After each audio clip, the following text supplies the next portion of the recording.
Welcome to our evening show on a Saturday evening. Feel free to talk to us. Welcome, ladies and gentlemen. I'm waiting for people to join. This is Gachie Skyman, 18th of November, some few years to end the year. Karibuni. Members of Gachie Skyman TV, we are happy that you have been with us all that long. Remember to comment. Keep your comment respectful, ladies and gentlemen. Join us, give us a thumbs up, ladies and gentlemen. For those of you who are joining us, feel free. This is Gachie Skyman TV, the Tourist Man Black Africa.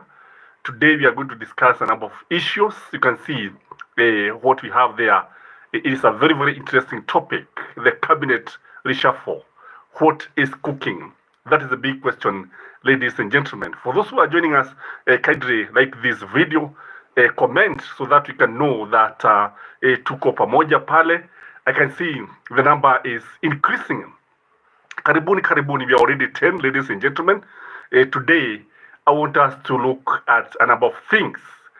Number one is the cabinet reshuffle. William Samoei Ruto is just about to reshuffle his cabinet. Kwa nini? What is happening? That is a big question. I know many people are asking this question, but it is expected anytime. But we are learning that the reshuffle is being motivated by many things.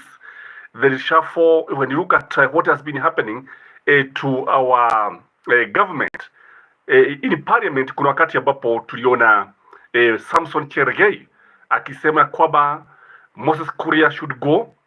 Again, he said that Murkomen should go. So who is going and who be left? Because ukitazama vizuri sana, in just a few days since William Samoei Ruto held his cabinet meeting with his government. G, karibu, Felista, karibu, good evening, Skyman, good evening. G, good evening, brother. Tumefika, upesi sana, karibuni. And we are getting many, we are many now. You can see the number is increasing. We are 27 guys like this video. We can see the topic that we are discussing is very, very hot. The topic is the cabinet reshuffle, the impending cabinet reshuffle that William Samoei Ruto is just about to make. And it can happen anytime. It may happen next week, ladies and gentlemen, from the reliable sources. If it doesn't happen next week, Luce, karibu, hi everyone, karibu. If it doesn't happen next week, it will happen anytime before December. Latest, the first week of December. That is what we are learning. So what is happening in William Samoei Ruto's government? Kwa sababu ukitazama vizuri sana, utaona mtu aliye na haraka, utaona mtu ambaye anataka kufanya mabadiliko ya haraka. What is cooking? That is a big question that we are asking. Ladies and gentlemen, maybe you can write in the comment section, who do you think is going to be shown the door? Because of late, mnakumbuka vizuri sana, kuna wakati ambapo Moses Kuria alikuwa, I think it was last Sunday, Moses Kuria was in Kiabu Church for Harabe. In Kiaba, not Kiaba, wakiwa na Kawajiko. Na akiwa pale, aliwaambia waumini ya kwamba wamuombe sana, ati kuna watu ambao wanataka kazi yake, na akaenda kwamba akaongea kwa lugha ya Kikuyu akasema kwamba na sio tu kazi yake ambayo wanataka, kuna wengine ambao walikuwa wanataka uhai wake. Wakasema akawaambia wanaweza kuchukua kazi yake, wanaweza kuichukua, lakini wamwachie uhai wake. So this is telling, ladies and gentlemen, and when you look at it, when you look at Moses Kuria has been at loggerheads with Rigathi Gachagua. Utaona kwamba kuna wakati ambapo hawaendelee vizuri. Utaona kuna hali ya ati. And the number is 40 now. That is very, very encouraging. Guys, like this video and remember to comment. The topic that you are discussing is the impending cabinet reshuffle. And the big question that we are asking, who is going? Who will be left? Felix is telling us, wobbling government. It is true, it is a wobbling government. When you look at it, you see one thing is very clear, that William Samoei Ruto was not prepared for leadership. Jerio Koshe, I'm here, Skyman, welcome. Be always truthful, even if you are left alone. I respect you, brother. Continue with the same spirit. I'm humbled. Koshe. I think sifa hizo ni nzuri, because by the way, it is always important to start with the truth. And one thing I like about many people in this channel, most of our supporters are truthful men, and they start with the truth even when things are very very difficult. Utaona watu wakisimama. Wajiro Waboi, love your work. Thank you Wajiro Waboi, karibu sana. Like this video, comment. And the big question we are asking, who do you think will be dropped by William Samoei Ruto? Ni nani ataonyeshwa mlago? Because the grapevine has it, Moses Kuria is a worried man. Moses Kuria is very much worried that he could be a victim. He could be the first person to be shown the door. Na ukisikiliza vizuri sana, wale wafuasi wa William Samoei Ruto wamekuwa akituambia kwamba kuna watu ambao wanafaa kwenda. Murkomen has been mentioned, Moses Kuria has been mentioned. Remember even the Senate. Remember what Sifuna said. Sifuna described mtu kama Kuria as a national embarrassment, and he warned the president that you will be embarrassed. That aibishwa.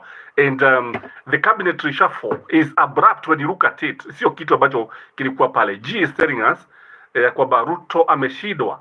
Ni nani anatoa siri za serikali? Unampa pressure sana. That is why Wilfred Okumu is saying you are one of the best Skyman. Thank you, Wilfred. Robe Ore Shapur, good job, brother. Keep doing. You are doing the right thing. I am added for supporter and a follower of your channel since day one. I like that. I'm very, very much humbled. Tereke, keep great job enlightening Kenya. Thank you very much, Tereke. I like the way you guys are commenting, because it is only by commenting that you are able to move together. Ladies and gentlemen, I'm asking this one question. What do you think motivated William Samoei Ruto? Because the grapevine is that he's just about to reshuffle the cabinet. Why the abrupt reshuffle? Ni jambo lipi ambalo limechagia? If you ask me, there are a number of things. The first thing is that the cabinet is hopelessly divided. When you look at Moses Kuria and Rigathi Gachagua, they are not speaking in one voice. When you look at ukitazama huu wa maji, alikuwa maji, Alice, who was taken to land, and her peers, they were not speaking in one language. Na tena ukisikiliza vizuri sana in the retreat, wakati walikuwa kwa retreat, William Samoei Ruto alisema jambo moja, that mmoja akianguka wote wameanguka, mmoja akifaulu wote wamefaulu. So this one tells a lot that there is so much happening within the cabinet. Again, as one member is here, is telling us that these guys are leaking a lot of information. We are getting a lot of information. By the way, it is possible to know what happens in the cabinet. They cannot keep a secret. That's very shocking. And they are supposed to keep secrets, but they expose each other so much. Again, unajua jambo lingine, they have been competing among themselves. Ukitazama vizuri sana serikali ya William Samoei Ruto, one thing is very clear: there is power struggle. And why are they struggling for power? What is this that is making them to struggle for power? Is there a vacuum, or what do they know? I remember Jomo Kenyatta in his heydays, wakati alikuwa, I can't remember, let me say, come out very clearly, that when you read history, you realize that wakati ambapo Jomo Kenyatta siku zake za lala salama pale mwishoni, kulikuwa na mvutano mkali sana ambao ulikuwa pale kati ya Wakikuyu ambao hawakuwa wanataka Moi awe mrithi wa Kenyatta. When you look at the country today, it look like that is what is happening. Why is it that there is a lot of alignment, yet we know it is just for years to the election? And Lucy is telling us that the Tower of Babel is collapsing. And by the way, Lucy, it is collapsing very, very fast. Again, Jerio is telling us nothing will change even if it happens 100 times. Samaki huoza kutoka kwa kichwa chake. Ni vizuri. That is a true. That's a fact. Kwamba samaki huoza kuanzia kichwani. Robe Shampe, reshuffling won't help anything since they are all incompetent and corrupt. Cause anything made the foundation of lies is about to fail. From their leaders, Zakayo, they are too clueless, shameless. Yeah, I like that. I think when you read the comments from our members, from the viewers, you realize for sure that people know that this government cannot go far. In fact, I'm wondering, watamaliza miaka ambayo imebaki? That's the big question that we are asking ourselves. Kwa sababu ukitazama hata wao wenyewe hawajui kile ambacho wanafanya. That is that, by the way. There are a number of issues I want us to discuss. So when you look at it, ukitazama vizuri sana, as Atideke is saying, she's answering Rube and is saying absolutely, no doubt about that. Yeah, this government is built on quicksand. Now it is coming down, crumbling like a house of cards. Ukweli wa mambo. I've always told our viewers that one thing I know, unajua mali ya kuiba, unajua inanemesha wapi? Inanemesha mtu sehemu moja ya mwili, sehemu ya makalio moja ndio ambayo inanemeshwa. Ukiiba mali, huo ndio ukweli. Hususan ukiiba kitu tuseme like now ABRUPT, ama sweet potatoes. Kuna msemo wa Kikuyu ambao unasema hivyo, gwache yako ya enoragia, you finish for yourself. What we are saying here is that the government look like it's not is speaking one voice, and that is why William Samoei Ruto want to shuffle the cabinet. Again, ukitazama vizuri sana, you know what William Samoei Ruto did? He appointed his cabinet according to royalty, not according to competence. Kwa sababu if he appointed people like Matiang'i, in fact, if I were William Samoei Ruto, I would close my eyes and bring people like Matiang'i in my government. Kwa sababu ukiangalia, tuseme ukweli, is there anybody we can compare with Matiang'i or George Makoha? Compare our current CS education. Look at Ezekiel Mashogu, ladies and gentlemen. Compare him to the late George Makoha, and may God rest his soul in eternal peace. Is there anybody you can compare to him? Na ndio maana wao uitwa udaku, wanatoa siri kuliko kazi. That is G who is telling us. Ni ukweli wa mambo. Ni chama cha udaku. Ni chama ambacho they are not stable. Bila Biar Hassan Skyman, I really like you, the way you put things. Brave, the best analyst in Kenya at the moment. It's up. Thank you very much. Thank you, Hassan. I'm Habot. Kindly like our video and subscribe if you have not subscribed to our channel. And I am very, very much Habot, by the way you are commenting, because we are interacting, and you'll be here for the next 1.5 hours. Kwa hivyo hatuna haraka, kwa sababu tuna mambo mengi ya kuzungumzia. So, ladies and gentlemen, the other thing I think that is making William Samoei Ruto want to shuffle his cabinet is because they have not delivered anything. Can you show me kibada kimoja, as I asked in my latest video, kibada kimoja ambacho kimejengwa na William Samoei Ruto, kibada cha kuku? Nionyeshe kibada. Sijui kama hapo karibu na kwenu mnaona kitu chochote ambacho kimejengwa na William Samoei Ruto. And the other thing I want us to discuss, because I've told you there are a number of things I want us to discuss. Today, William Samoei Ruto, Kimani Ichung'wah, and their team, William Samoei Ruto, they were in Kirinyaga. Well, in Kirinyaga, one thing was very clear. Hakukuwa na watu. Imagine, hakukuwa na watu pale. Kulikuwa na watu wachache sana. Hakukuwa na watu. In fact, when you look at the number of people who are there in Kirinyaga, I think they were less than 100.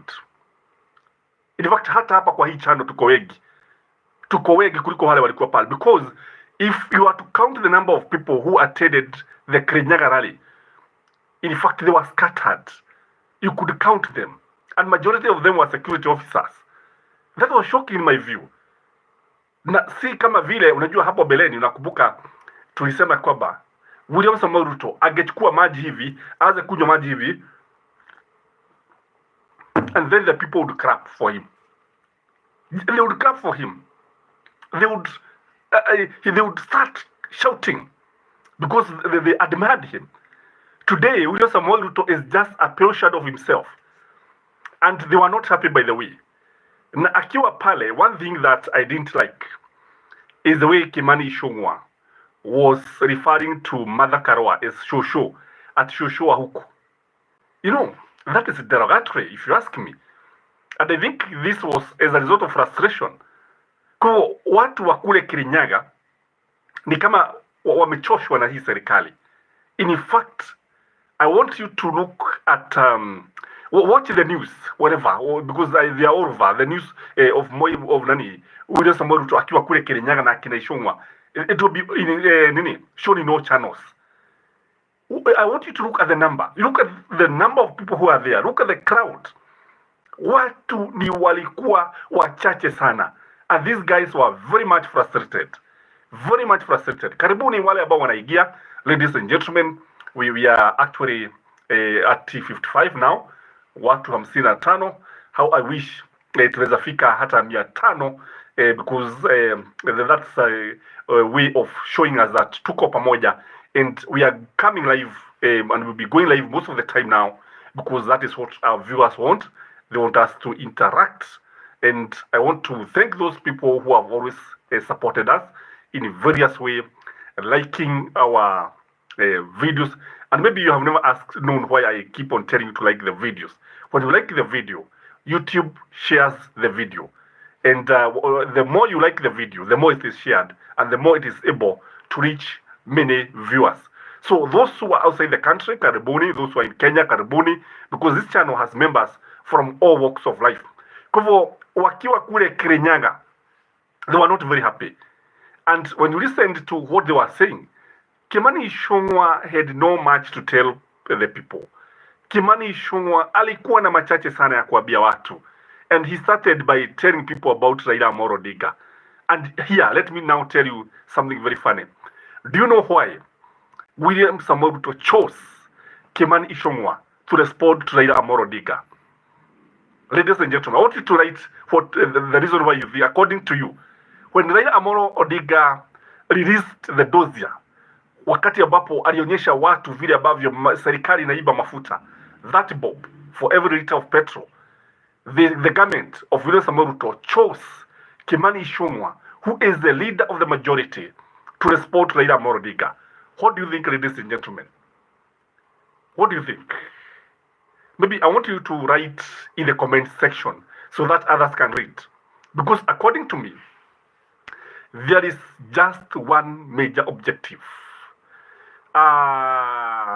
Lucy is saying that hired audience, what a shame. It is true, by the way. Those people, even when you listen to what they were saying, they were not even responding.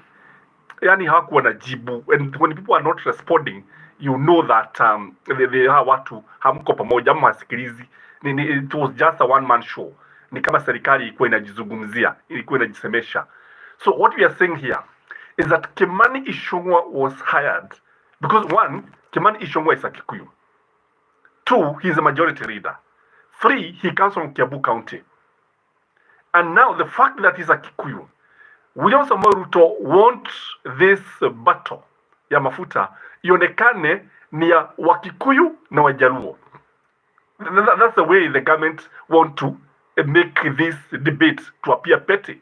Ionekane ni debate ambayo haina maana. Because they know very well that ukisikiliza vizuri sana Kimani Ichung'wah akiwa pale alianza kuonyesha watu ati sisi mnajua nini, huyu mtu alikuwa anauza mafuta, sasa hapati biashara, sijui nini, akiwa katika serikali ya handshake, walikuwa wanasaidiwa, walikuwa na pora, sijui waliiba bilioni 2. And I'm asking one question. If that is the case, and kama Raila alikuwa anatuuzia mafuta tunanunua 140, siapewe basi atuuziwe 140 kuliko tuuziwe na wale ambao wanajiita ni wa serikali ya Mungu, wale ambao wanasema they are not corrupt, and you know they are very corrupt. Alafu kile ambacho wanafanya ni kuiba na kutuuzia mafuta kwa bei ya shilingi 200 karibu na 20. And William Samoei Ruto also promised Kenyans that the price of fuel will come down, and will be coming down in a phenomenal way from next month. Let's wait. Because one thing I know, William Samoei Ruto has always been telling us things that do not happen. amekuwa akituambia hivi, news alert, BS news alert, thank you, kwamba amekuwa akituambia kwamba mambo yatakuwa hivi, lakini hayatimizwi. So are you going to trust him? Are we going to trust William Samoei Ruto akituambia kwamba bei ya mafuta itashuka? And do you know why he was saying this? He was telling the people of Kirinyaga that bei itashuka kwa sababu wanajua vizuri sana haiwezi kashuka. Tena wanajua vizuri sana una hasira, umati una hasira. HGK, Ruto is using akina Kimani Ichung'wah to make crews hate Raila. That is a fact, by the way. Because, as you say, without Raila in the mountain or in politics, watu hawana chochote cha kusema. In fact, this is making Kenyans look like fools. Kwamba Raila anaambia watu, these are the people, these are the cartels, and anaorodhesha mambo moja baada ya lingine, and then the government sasa inataka ati Wakikuyu na Wajaruo ati hiyo ni vita vya maneno vya Raila, kwa sababu Raila ametoka Nyanza na Wakikuyu. So that is why Kimani Ichung'wah was floated there, if you didn't know, because as Raila said, kwamba hili si jambo ambalo tulikuwa tunatarajia. Petronila na kuona pale, a fan of your channel here, karibu sana. Karibu, you have been a very ardent supporter of this channel. I'm very, very humbled. Keep liking this channel, keep liking, comment, share, and I'm very, very much humbled. So kwa hivyo kile ambacho tuliona ni kwamba hii sababu ya kuleta Raila Amolo Odinga, Kenyans are not interested who is telling the truth. Kenyans just want bei ya mafuta ishuke. And what William Samoei Ruto should do, kwa sababu William Samoei Ruto alituambia nini?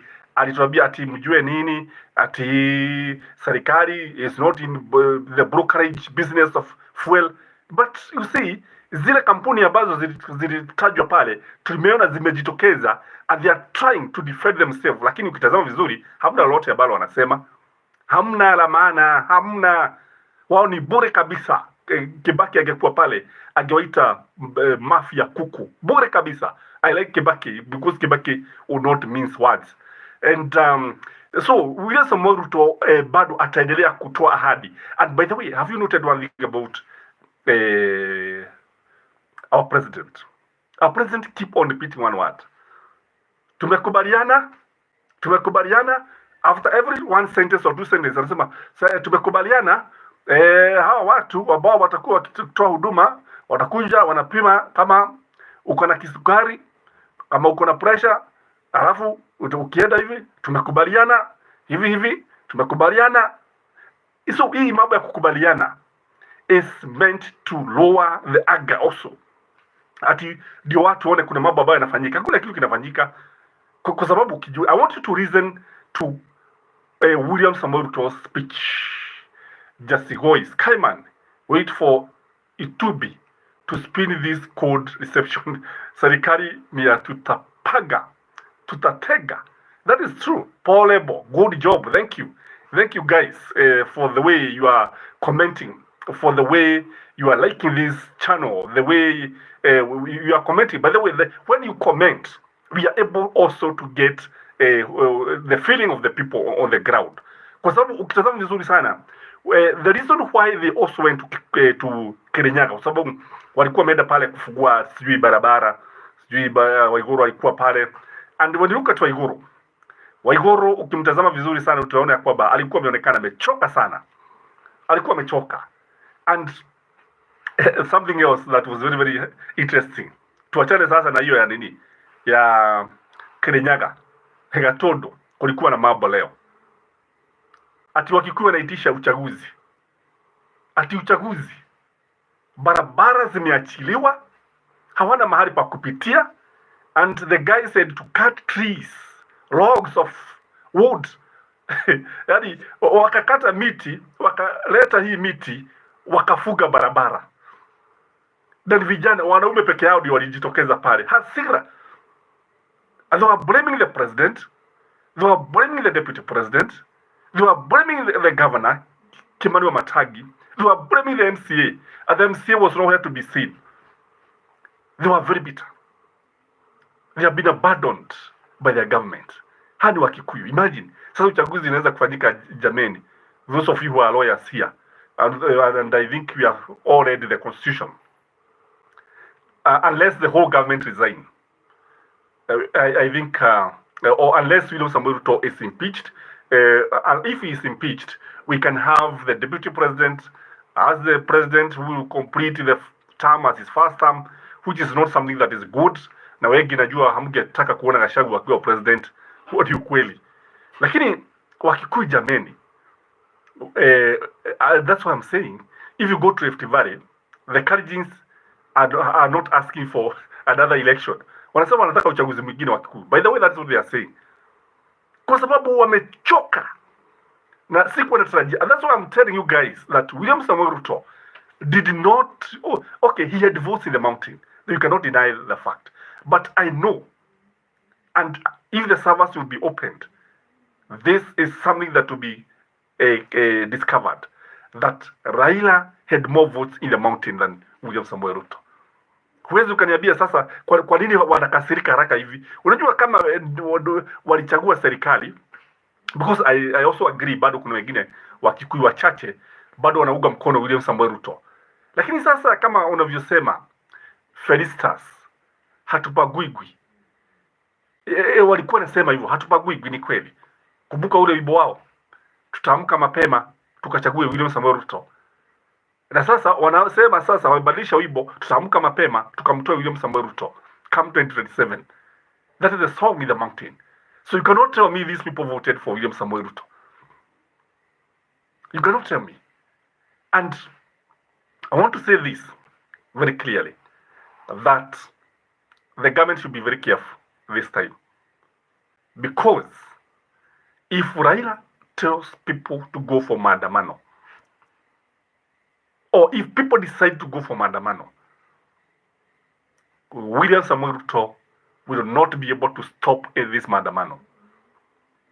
No force, however brutal, hata polisi wajitokeze wafanye nini, I think it will be very difficult to contain the people. Watu wakijitokeza, ile hasira ambayo watu wanayo, kwa sababu ukiangalia kila mtu anaonekana akiwa na hasira. And by the way, I appreciate those who are joining. Welcome to this is Gachie Skyman TV, the tallest man in Black Africa.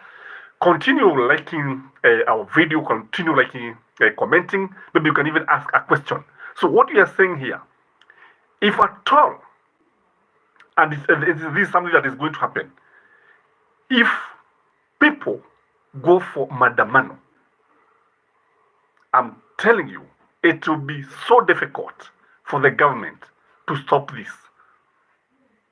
Ile hasira ambayo watu wako nayo, ile hasira ambayo tunaona watu, unajua tunasikiliza watu na tunawahoji huko mitaani, tunawahoji kwa sababu if this happens, kwa sababu kile ambacho tunajua ni kwamba watu hawataendelea kutazama serikali, wale watu ambao wako katika serikali wakienda kuchukua maloans, wanakula pesa zote, and they are not helping the nation. Wakati huo kuna watu ambao wanalala njaa. As we talk, ladies and gentlemen, I know very well. Felisa is saying, mountain, open your ears, please, and eyes, whatever. It is true. It is true. Let them open their ears and their eyes. Waone vile ambavyo mambo yanaendelea kule. So what we are saying, if the people move out of their homes and go to the streets, ni yale ya siafu. Siafu huwa vigumu kuamaliza wakati ambapo wanatokea. Huwa vigumu sana. Wale ambao wamewahi kukabiliana na siafu, mnajua vile inamaanisha. Ni kama sisimizi. Sisimizi vile vile huwa vigumu sana kuamaliza. Mchwa vile vile wakitokea, inakuwa vigumu sana kuamaliza. So William Samoei Ruto and his government need to be very careful. Need to be very careful. Kwa sababu watu wana hasira. Watu wana hasira, tuseme ukweli. Watu wamekasirishwa. Kwa sababu ukienda kila mahali utaona kwamba watu bado wanalamika. Sasa ukiona Wakikuyu ndio wanaitisha maandamano, ndio wanaitisha uchaguzi, what does this tell you? Sasa maandamano yakitokea Mombasa, yatokee Kirinyaga, yatokee Nairobi, yatokee Nakuru, will we have a country?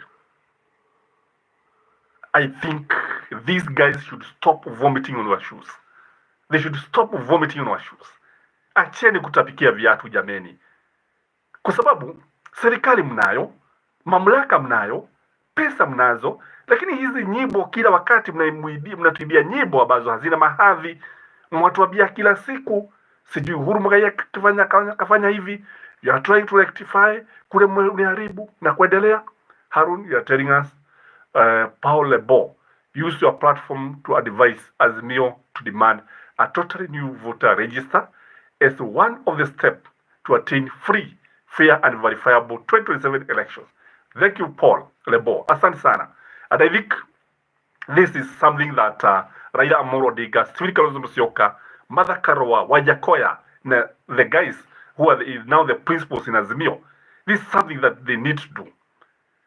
It is a very important point, by the way, because without a proper voter registration, voter register that is, hakuna mahali tunaweza enda. But one thing I know, as Nelson Wamuga is saying, Kenya wake up, we the people's matters. It is true. Thank you, Nelson. So what we are saying here, if we don't have a proper voter register, it is easier to rig elections. Lakini kuna kitu kimoja najua, this time round it will not be easy to steal the elections. Unajua hapo beleni tulikuwa tunaona, we had no doubt that Raila Amolo Odinga would win the elections. We had no doubt. In fact, especially in Mount Kenya, what was happening, some things were taken very casually. Like now, this issue of the agents. The issue of agents, they were taken very casually. Very casually. People were not very serious. Azimio was very serious as far as agents were concerned. I was transversing Kiambu County. In fact, I went to Thika, several police stations, Kiaba, what I witnessed, ladies and gentlemen. The moment I witnessed that Azimio did not have agents, I knew things were not going to work as expected. So this time round, I think, you know what we say, once bitten, twice shy. Nafikiri wakati huu Azimio wamerevuka, because if they ati waendelee kugoja hivi, waendelee kukaa hivyo kama vile mambo yalivyokuwa, William Samoei Ruto will be declared the president.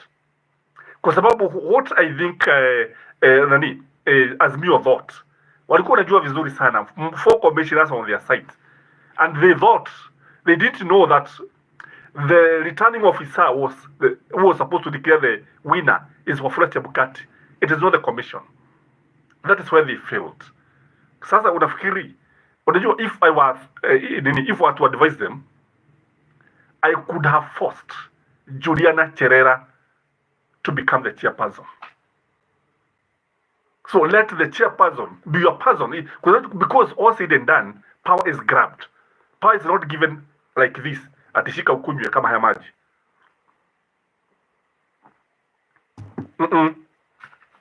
Power is not given like that. You grab the power. You take the power. And this is what Daniel Toroitich Moi did. Daniel Toroitich Arap Moi, in the year 1979, he grabbed power. He grabbed power, literally. He brought Georgia on his side. That was grabbing power. He brought Georgia, and Georgia thought that Moi was very weak, and the Wakikuyu wakaanza kusema it's just a passing crowd. And Moi, by the time the akina Georgia knew that Moi now amekalia kiti vizuri, he was already a dictator.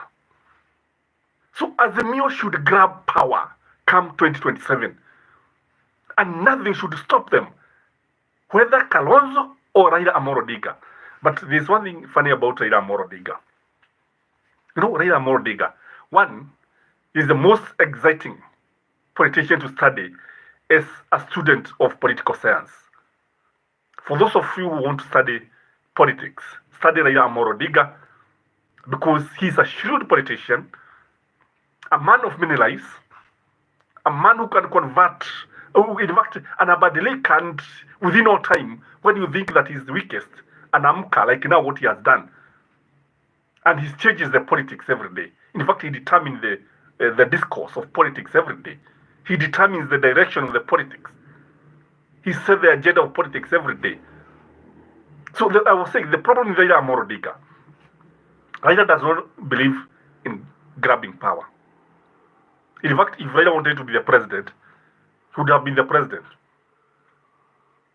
He could have, in fact, kulikuwa na namna ya kumfanya Chebukati to declare Raila Amolo Odinga the president. But Raila does not want that. Raila does not want that. That is where the problem is. Unafikiri kama ni Karua. Remember, for you, those of you who remember, mnakumbuka vizuri sana, 2007, Raila won the election. Kibaki grabbed power. Mother Karua was there, defending Kibaki until Kibaki was sworn in at night. So power is grabbed. Literally, power is grabbed in Kenya. And not even in Kenya, even in the whole world. Remember Bush and Al Gore. Remember what happened there. You remember Hillary Clinton and hii jamaa alikuwa anaitwa nani? Remind me, guys. The former president, Trump. Remember that Clinton had the popular votes, but now when it comes to the college, she lost. She lost. And these guys just maneuver. They just maneuver, and whoever is declared the winner is declared the winner. So I think Azimio should not let power slip out of its hand in 2027. Kwa sababu jameni, haya maisha tunaendelea, all said and done. Do you think many Kenyans, do you think tutaendelea hivi? Tuseme kwa mfano William Samoei Ruto ametangazwa mshindi 2027. Another 10 years. Because if you ask me now where we are, if you ask me, this country is bankrupt. Hii serikali imefilisika. Kwa sababu zile pesa ambazo zinapatikana ni zao Malik Muhammad. Central would not vote than vote for Rao. It's not very clear. Central would not vote than vote for Rao. I think he's trying to say that Central would rather stay at home than vote for Raila Amolo Odinga. I think when you listen to the ground today, many people are regretting that Raila is not the president of the Republic of Kenya. In fact, I heard some people saying that Kikuyus need to apologize to Uhuru Muigai Kenyatta. What do you think about that? Is there anything to apologize? Kwa sababu hivyo ndivyo watu wanasema. If you ask me, I think the problem was not Uhuru Muigai Kenyatta. The problem was not with the Kikuyus. The problem with the IBC. In fact, the problem was Chebukati. William Samoei Ruto was declared the president of the Republic of Kenya by Chebukati Wafula. You know Wafula Chebukati? Tuliona ni bibi yake, tuliona the other day akipewa kazi. What does this tell you? I also understand they are related with Moses Wetangula. What does this tell you, ladies and gentlemen? But it will require money, lots of money, to grab it. Zakayo ni rich, and he unleash Besha, and that's how he will grab it. By the way, there is fear that these guys in Kenya Kwanza, by the time we are in 2027, they are likely to be more richer than Kenya. They are likely to be more richer than Kenya, hawa jamaa. Kutoka na vile ambavyo wanajilipikizia mali, huenda wakawa na pesa nyingi, wakawa matajiri kuliko taifa. JMC, Mr. Tolman, glad to be here. Most welcome, JMC. Like our video and thank for commenting. and you have always been with us. I'm happy. Thank you very much. So what we are saying is that haya mambo ya Wakikuyu kusema uchaguzi mwingine sijui nyinyi mnaonaje, because it is something that cannot happen. All said and done, it's something that cannot happen. The other thing I want us to discuss is about UDA. UDA has postponed its elections, party elections. They were supposed to be held next month, early next month, but now they have been postponed. Wamehairisha all the way to April 2024. Ladies and gentlemen, what do you think has motivated these guys to postpone the elections? What do you think? What has motivated a United Democratic Party to postpone its party elections? Because they were slated for this time. This message is held for review. I don't know. It's okay if it's held for review. Malik Muhammad, you are correct. I mean to say they would rather not vote than vote for Rao. Yeah, thank you for that clarification. So what we are saying here is that UDA has postponed its political parties or party elections. What do you think could be the reason? So I want guys to maybe write something in the comment section.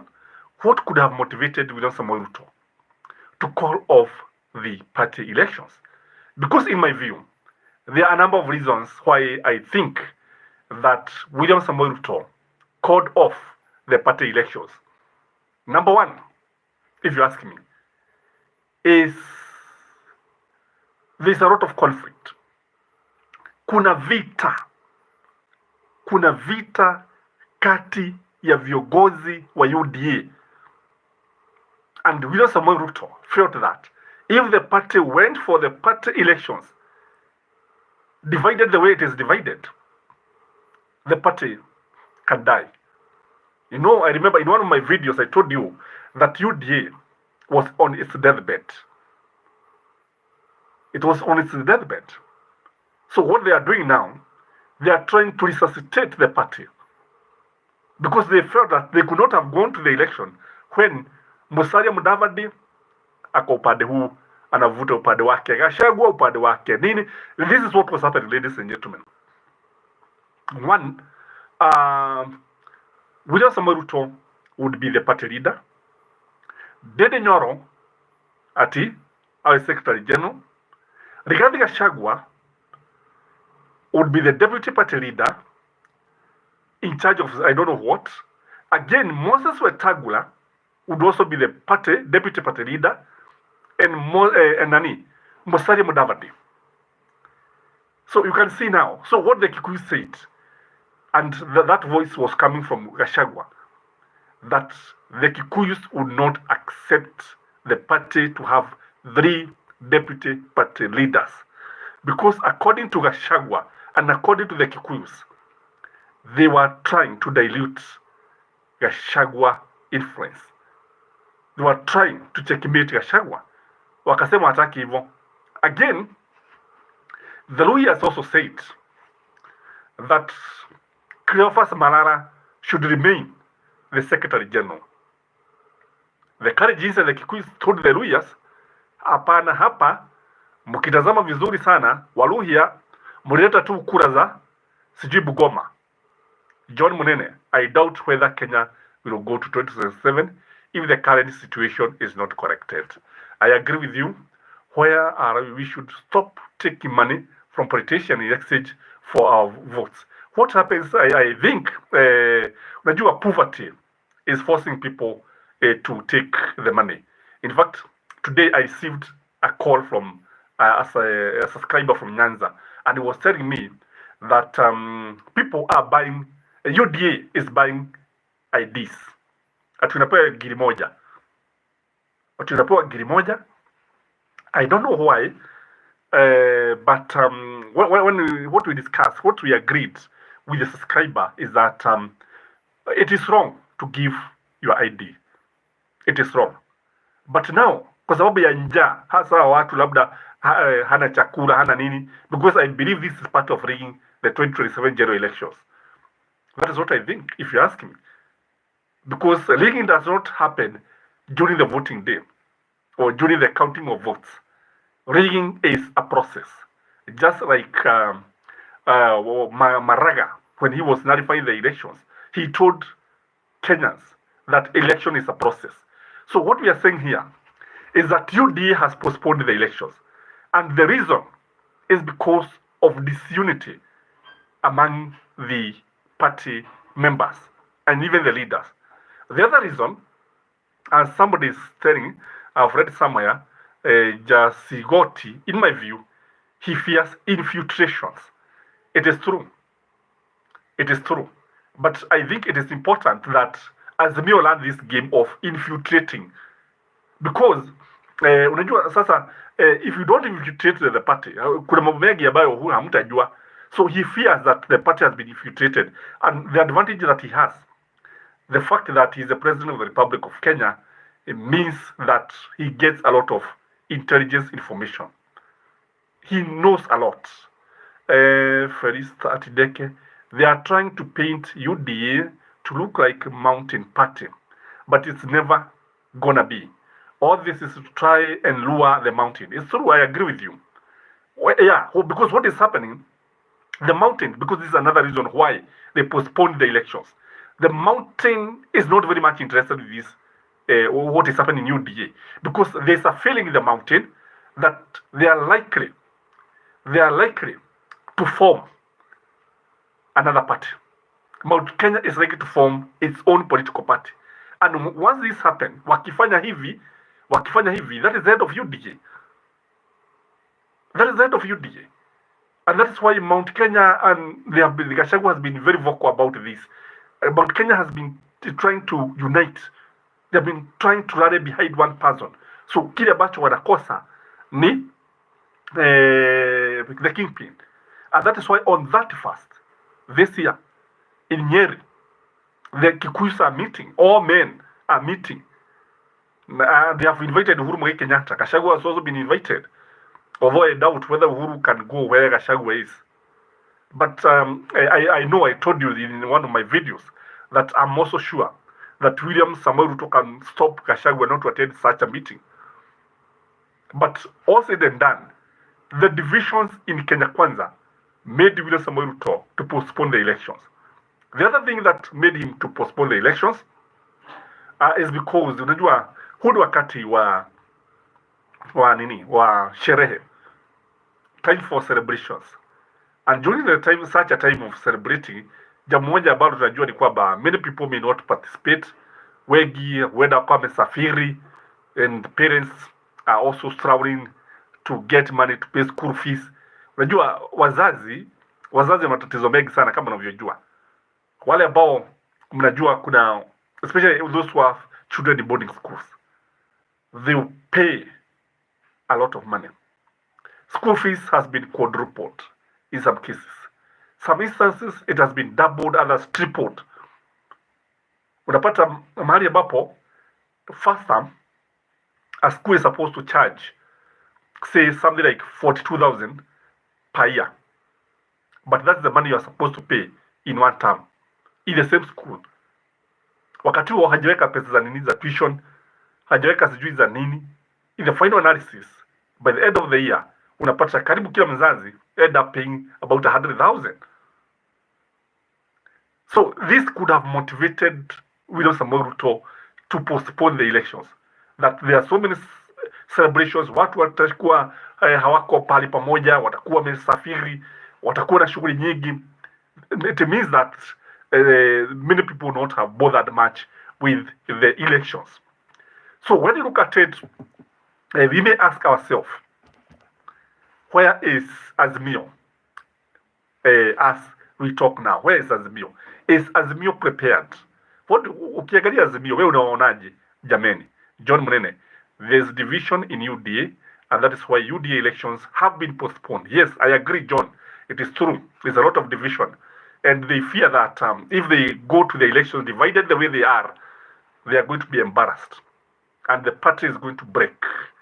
And really in Kenya, one thing about Kenya, apart from ODM wamejaribu, because it's the oldest party. Ukitazama most of the parties ni vyama tu ambavyo vinakuja baada ya uchaguzi vinakufa. Hata Kalonzo amejaribu. Kalonzo has tried to start with the Wiper. Amejaribu. Because when you look at PNU was there, remember Party of National Unity, you remember NAC was there, you remember Jubilee was there, and the story is repeated. The same thing, the script is repeated. Thomas A. Mwangi wa Iria 2027. Mwangi wa Iria 2027. Okay, Mwangi wa Iria is a formidable candidate, and I strongly believe one thing I like about Mwangi wa Iria. One, Mwangi wa Iria has money. The fact that he was a governor for 10 years means he has money. Secondly, he has a clout. Hata kama hana watu wengi, Mwangi wa Iria is somebody you cannot ignore. Is somebody you cannot ignore. Because what is lacking in the mountain is that strong person who is going to rally the people together like it is happening in other regions. And is Mother Karua equal to the task? Somebody was asking that question. Yes, she is equal to the task. She is equal to the task. So what we are saying here, karibuni wale ambao wanaingia, asanteni, karibu. This is Gachie Skyman TV, and remember to like this video. For those of you who have never subscribed, kindly subscribe to this channel. Here we discuss issues as they happen. So the question now that we are addressing, where is Azimio? Is Azimio prepared to face UDA? Kwa sababu ukiangalia vizuri sana, utaona Azimio has a golden chance. If you ask me, Azimio has a golden chance. Because when you look at the mistakes that William Samoei Ruto is making, only a miracle can make William Samoei Ruto win the second term. He cannot win the second term. He can't. Kwa sababu he cannot win the votes with the Nandis only. He can't. Because last time, Kikuyus are said to have propelled him to State House. But this time around, I doubt. Kama Wakikuyu wako pamoja naye. So he cannot win the elections. The greatest problem I can see in Azimio is the identification of the candidates. JCW looks to me like Ruto is in panic. Yes, plus the backlash will be huge.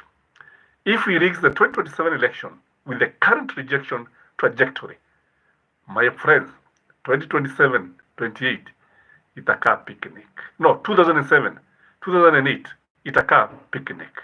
Yeah, just like John Krieger said, it will look like a Christmas holiday. And I agree with you.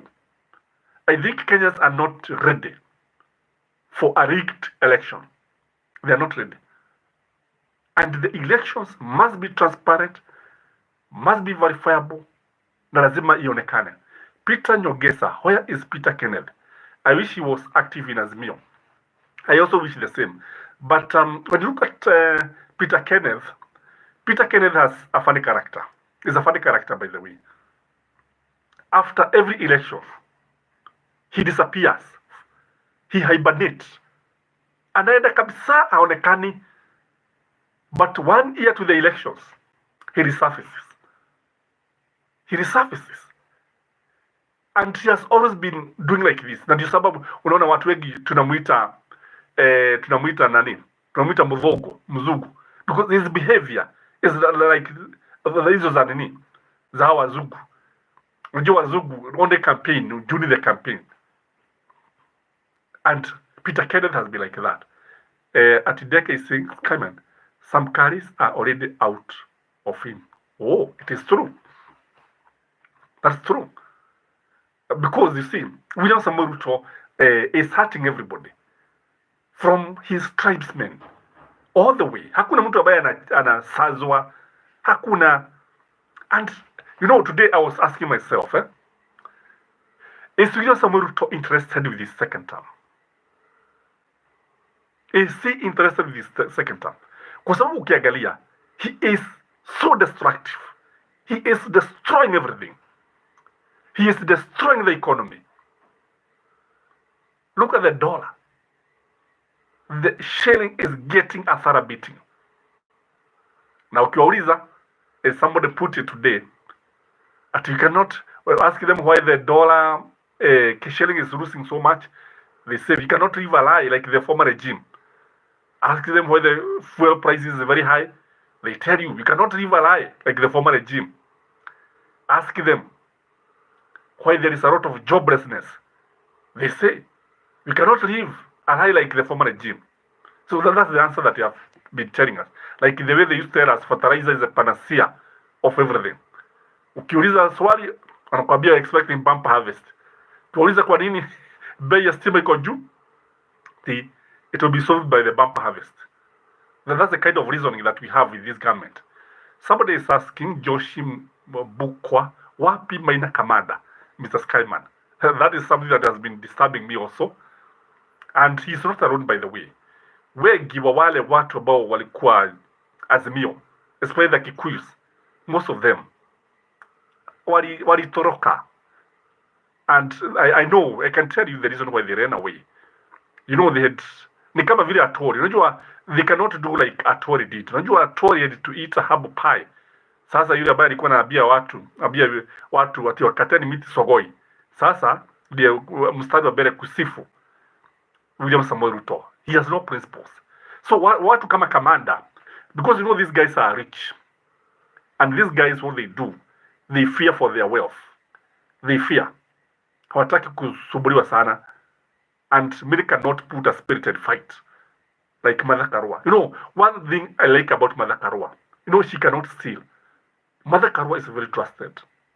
Very trustworthy. She cannot steal anything. Hawezi akaiba. And that is why she has been able to stand even with Raila Amolo Odinga. John Munene, I have a strong feeling that for the mistake Ruto is making and the suffering Kenyans are subjected to, Kenyans are likely to vote for anybody else except Ruto in 2027. I was telling a friend of mine that if you bring Wajakoya, with all due respect, Wajakoya would defeat William Samoei Ruto in the morning. In a fair contest, William Samoei Ruto can even lose in a parliamentary seat. And I want you to observe this very keenly. Because I know, with the time, if you go by history, we have had so many by-elections. And we shall have by-elections in this parliament or in Senate, or wherever. UDA, or Kenya Kwanza, will lose. UDA will lose. If we are going to have by-elections, Kenya Kwanza will be embarrassed.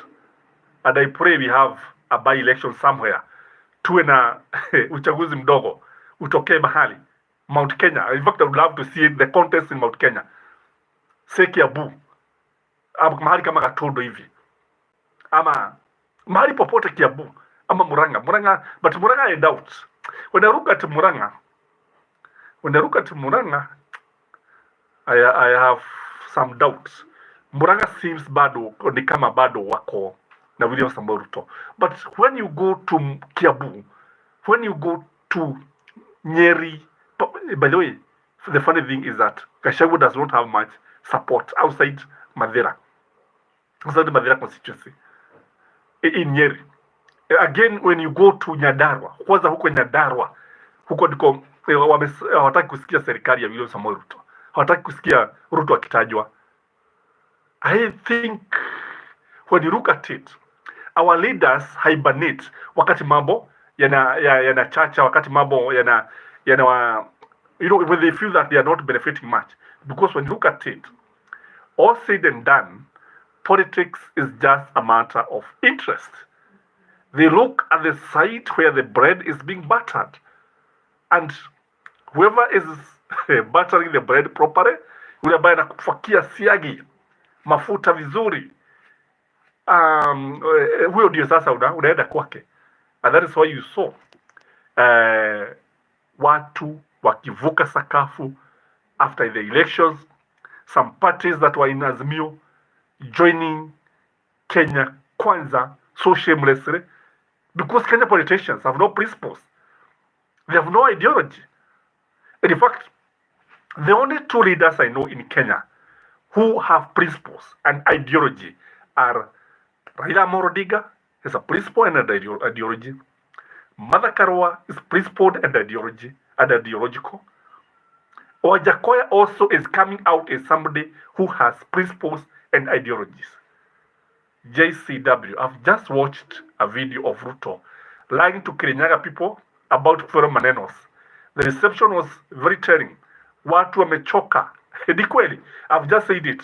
JWC, that is one of the things that we have discussed here. Tumeona, if you count the number of people who attended that meeting, I don't think they can be more than 200. Wakienda sana, 150. And half of them are security officers.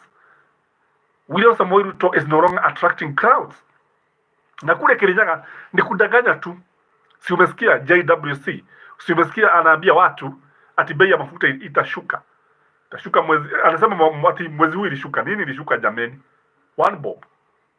After all, petrol did not change. Anasema ati ilishuka. Ati next month itashuka, itaendelea hivyo hivyo. This is just giving people false hope. And by the way, would you even trust William Samoei Ruto? Hata akikwambia nini, would you even trust? Remember the many things that he promised. Remember, unajua, ukitaka kujua, just agauliza kina mama ambao walikuwa wajifugue. You know, he had promised them pampers, diapers. At least for 3 months, they'll be given free diapers. Ziko wapi? Watu wa bodaboda, they were promised electric motorcycles by September. In November, headed to December. Ziko wapi, jameni? Ziko wapi? Tell us, where are they? And mambo mengi ambayo yamewahi kuahidiwa. Mambo mengi. And by the way, this one happened. William Samoei Ruto failed this nation when he became the deputy president. That is when this country started going wrong, by the way. Hapo ndipo tulikosea. This country has very intelligent guys. People like Mukisa Kitui, they are there. People like John Githogo, they are there. People like Matiang'i, they are there. People like Patrick Lumumba, they are there. People like Sifuna, they are there. These are the people who should be in the cabinet, by the way. These are the people who should be in the cabinet. And I want you to look at Sifuna in the morning shows, especially when he is roasting some of these guys. He roasts them like nobody's business. Stephen Odhiambo, he was collecting money from his acolyte in ministries. Josh Mkubwa, wapi laptop. Imagine zile za watoto. Na mambo mengi imagine. Sasa, wale watoto ambao waliahidiwa laptops, I think, si wako form what? Si wamaliza form 4. Ndio wanamaliza form 4, I think. Yeah. They were never delivered. You remember the song of the Stadia? In 6 months, the stadium in Kirigiti. In 6 months, the stadium in where? You remember that song? You know, somebody was asking me whether William Samoei Ruto remembers the promise that ametoa. I don't think he remembers. He don't remember. He don't. Because how would you promise something and you know that you're not going to fulfill? How would you promise something and you know that hakuna kitu ambacho utaletea watu? Guys, karibuni. Those who are joining us, karibuni. Like this video, guys. Leave a comment. And we are very, very happy that you have found time to interact with us. Feel free. Here we discuss issues as they happen in the country. And today, we are lucky that we have actually discussed so many things that are happening. I don't know, hata kuna haja kwenda kusikiliza nini in the news. We have discovered everything here. We have discovered everything. And when you go and watch the news, whatever, because most of the things that we discuss here, you find that the facts as they appear in the mainstream media, they are so much biased. and zingine hata utaona kwamba they are not factual. But here we discuss issues as they are, and we go beyond what Kenyans can, an ordinary eye cannot see. Like now, many people will just see that meeting in Kirinyaga, wataona William Samoei Ruto pale, but they will not bother to look at the crowd. They will not bother to look at the way Ishongwa will labor to convince people. Akijaribu kukashifu Raila Amolo Odinga. So what Kenya Kwanza is doing now, what is they telling us? Anything that happens, they will start telling people about Raila. Mafuta wakiambiwa wanaiba, wanaanza kusema Raila. Wakiambiwa washukishe bei ya mafuta, wanaanza kutuambia mambo ya Raila. Raila is telling the truth. Raila is a respectable person. That's a fact. Ladies and gentlemen, I want us to end this show at this juncture. I'm very, very humbled by the way you have interacted. And we shall be holding these live shows quite often. And remember to leave a comment. You can support this channel if you want.